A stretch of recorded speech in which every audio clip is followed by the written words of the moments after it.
Antônio Veiga me pergunta, porque lê nos meus artigos que eu falo muito sobre os meios pelos quais nós transitamos. E ele gostaria que eu falasse um pouco mais sobre isso.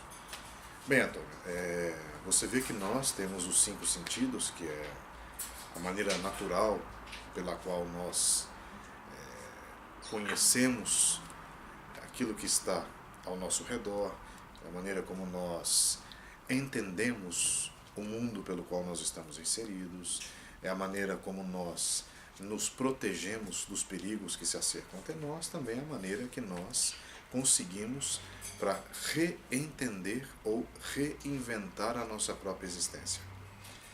Então, se nós formos olhar apenas por este viés, existe um ponto muito interessante que nós temos que pensar, que é também através desses sentidos que nós nos enganamos.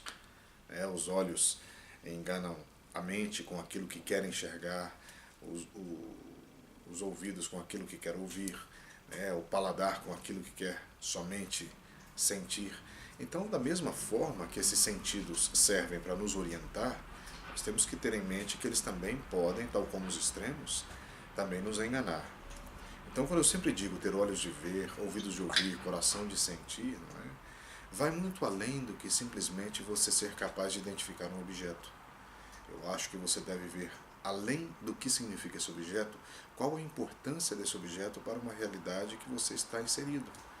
Então eu posso simplesmente mostrar uma caneta, mas o que significa essa caneta? Nós sabemos que dentro da teoria da justiça como um todo, essa caneta ela pode abençoar ou amaldiçoar uma pessoa. Uma simples ordem assinada por alguém importante, ela pode prender uma pessoa por toda uma vida.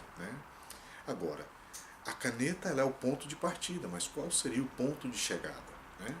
Prender uma pessoa por toda uma vida, o que significa dentro do universo construído por aquela pessoa? Se nós analisarmos que atrás de montanhas existem outras montanhas, outras pessoas estarão sofrendo também pelo uso dessa caneta. Da mesma forma a língua. Nós falamos que a língua é a arma mais poderosa do mundo, porque ela inicia uma guerra, termina uma guerra, ela abençoa, amaldiçoa, ela pode tanto levar sensações maravilhosas como sensações terríveis. Então, os meios pelos quais nós transitamos nesse corpo físico, seja através de uma visão socioespiritual ou sociomaterial, ela vai implicar em uma constante alteração dentro da nossa forma de ver essa mesma vida. Eu acho que na infância nós vamos ver de uma forma, na juventude de outra, na fase adulta de uma maneira completamente modificada, e sem dúvida alguma na terceira idade nós vamos estar nos redescobrindo e reorganizando a nossa forma de usar esses meios de comunicação. Você vê, por exemplo, que uma pessoa madura ela vai ser mais prudente na sua fala, ela vai ser mais vai ter mais cautela quando ela escuta algum tipo de agressão, algum tipo de colocação de uma pessoa mais jovem. Em geral, se tenta compreender através da visão do outro. Isso se diz que é utilizar bem os mecanismos pelos quais nós transitamos, ou seja, ser capaz de construir o mundo através dos olhos dos outros, ser capaz de perceber ou de ser sensível à necessidade dos outros.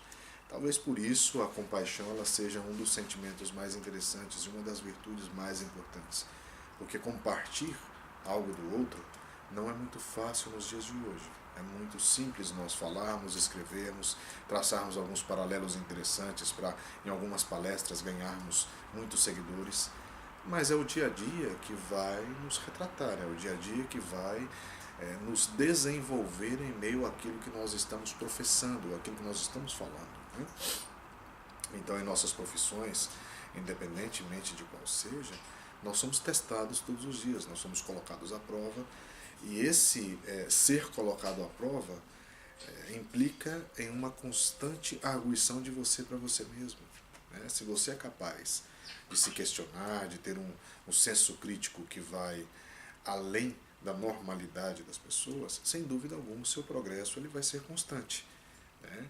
Ele vai cada vez mais identificar ambientes que sejam eles hostis ou não, de uma maneira muito mais tranquila, muito mais sensível, Ou seja, os sábios enxergam os problemas à distância, eles conseguem identificar de uma maneira muito mais fácil do que uma mente tumultuada. Então eu acho que os meios pelos quais nós transitamos devem sempre ser utilizados de uma maneira que vá facilitar a sua existência no sentido de uma projeção de você para você mesmo. Ou seja, dentro de uma forma que vai fazer você crescer ainda mais dentro da sua maneira de se entender, de se compreender, de ser melhor com você mesmo.